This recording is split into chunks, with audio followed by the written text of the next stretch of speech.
The very existence of a Killer Klowns from Outer Space game still doesn't make sense in my brain, but here it is. Yes, based on the iconic 80s horror film, we have an asymmetrical horror shooter that we're reviewing today, Killer Klowns from Outer Space, the game. And it comes from IllFonic, who brought us such games as Friday the 13th and Predator, Hunting Grounds. But does Killer Klowns from Outer Space, the game, take itself seriously, or is it all funny business? Let's find out in our full review.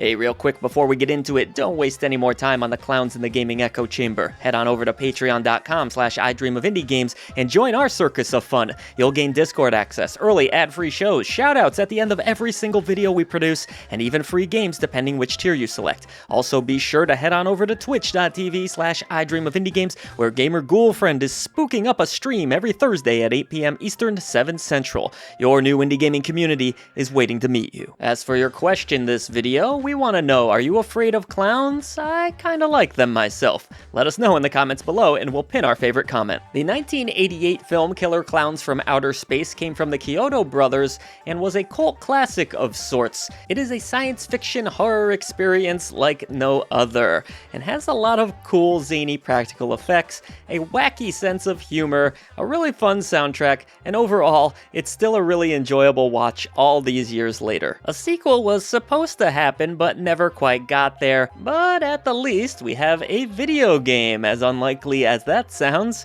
it is indeed real.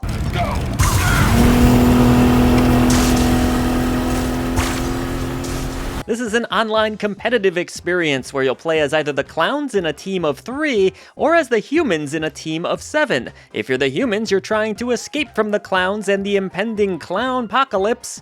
And as the clowns, of course, you're trying to track down the humans, kill them as quickly as possible, and even wrap them in cotton candy and hang them. Brutal. The game does feature a built-in tutorial, I guess you could call it that, but really it's just a couple of slide cards for both the clowns and the humans, and it teaches you the basics of gameplay. Now, this might seem a little lazy, but in all honesty, the game's not really that complicated, and it served the purpose. Let's start with the clowns, because I personally liked playing as them more, but more on that later. The clowns want to do a good job of listening for the humans, and capitalizing on their mistakes. When humans create noise in this game, it sets off a little bit of a notification, and you'll have a good idea of where they're hiding or creeping around. Clowns also can generate helpful lackeys that will seek out the humans as well.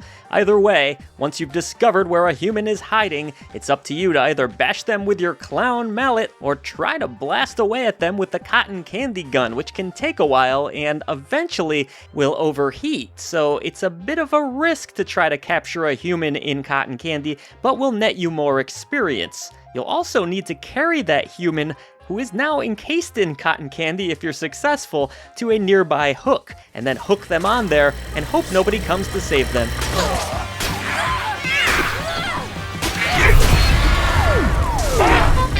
Of course, you're a lot slower when you're carrying the humans, but you can throw that big mess of cotton candy to get to your destination, hopefully a little bit quicker. It might sound like the clowns have all of the advantage here, but the reality is the humans are much quicker than the clowns and can often escape their grasp. They're not gonna go down without a fight. They have guns, they have bricks they can throw, all sorts of weapons to help fend off the clowns. I actually thought the balancing was halfway decent here so far. Most of the encounters were somewhat fair, I'd say. As a human, I always felt like I had a chance to get away from the clowns and fight for my life, and as a clown, I always felt like I had a chance to capture the human or bash them with the mallet and perform a clowntality, which are hilarious and an obvious tribute to Mortal Kombat fatalities, if you couldn't figure that out.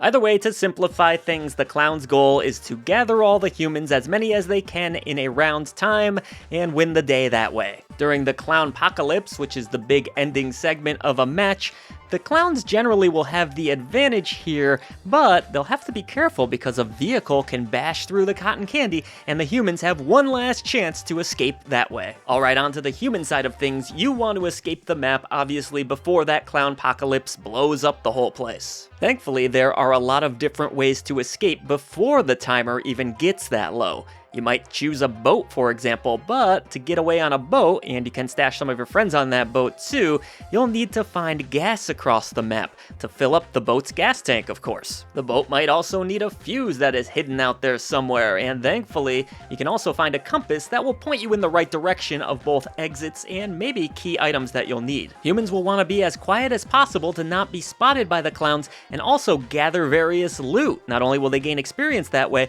but they'll find ways to defend themselves, like maybe even a shotgun which they can blast clowns' noses off with. If you or one of your human friends gets trapped in a cocoon, well, it's not necessarily over. You can scratch them out of it by playing a little mini game. And speaking of mini games, as a human when you die, you'll play some fun mini games like, say, something like Simon or a basketball game, and as a clown, you'll respawn after a while. You don't get the same luxury as a human unless you are revived, which can be done. Overall, I just found that there's a lot more to worry about as a human. Not only are you dealing with the clowns chasing you down, but you have to wander a lot and hopefully find a lot of random items across the map. And lots of different exits too. Not that they aren't cool, and some of the exits can be pretty epic, but it can also mean a lot of slower moments too, where you're just walking, trying not to trigger clowns, and that can kill the pacing of matches at times. But the same is true for the clowns to a degree. I just felt like this game had lulls in it. There's no denying it can be thrilling when you finally come across a clown or a human, whichever you're playing as,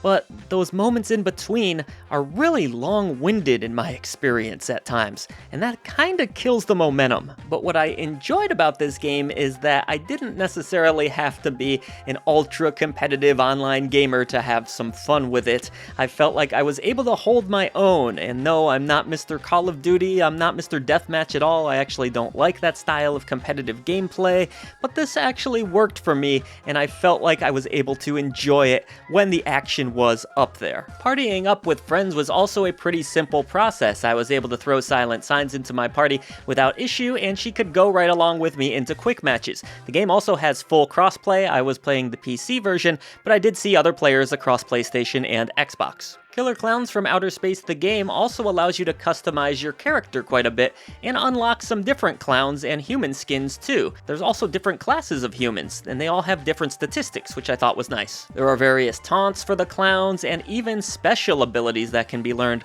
alongside new weapons. So overall, I thought there was a pretty good amount of content here, plenty of incentive to continue playing and leveling up, and more DLC is said to be on the way too. As far as maps are concerned, the game will launch with 5 of them, and 4 of those maps are directly pulled from sets from the movie, which I thought was really cool, like the amusement park or Top of the World. All of the maps were pretty dang well laid out though, and I enjoyed them. In fact, on that topic, I have to say that this game is really quite beautiful. They definitely nailed the look of the clowns, almost creepy how close they are to the movie. The sets look amazing, like I just alluded to there. All of the visuals were very impressive, and it ran quite beautifully too. On my PC, I was running the game on a 4070 and had no issues really whatsoever, outside of a few technical hiccups here or there, but it's worth noting that the day 1 patch was not installed on my build, and that will have some updates. The soundtrack was created in-house, and it's really, really impressive.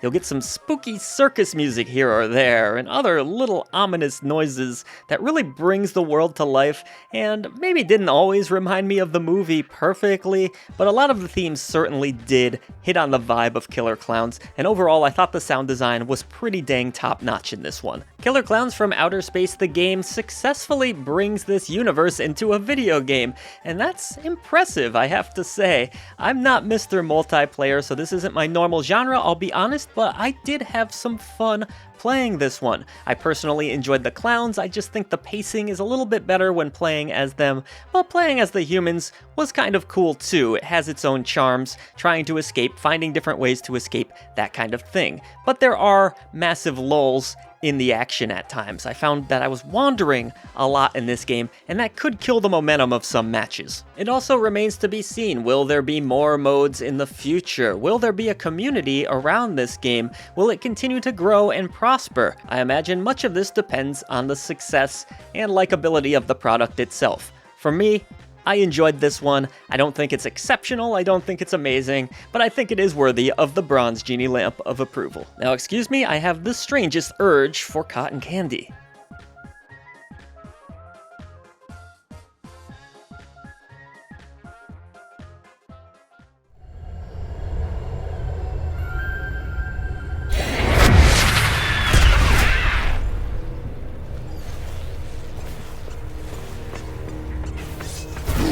First human victim, I approve.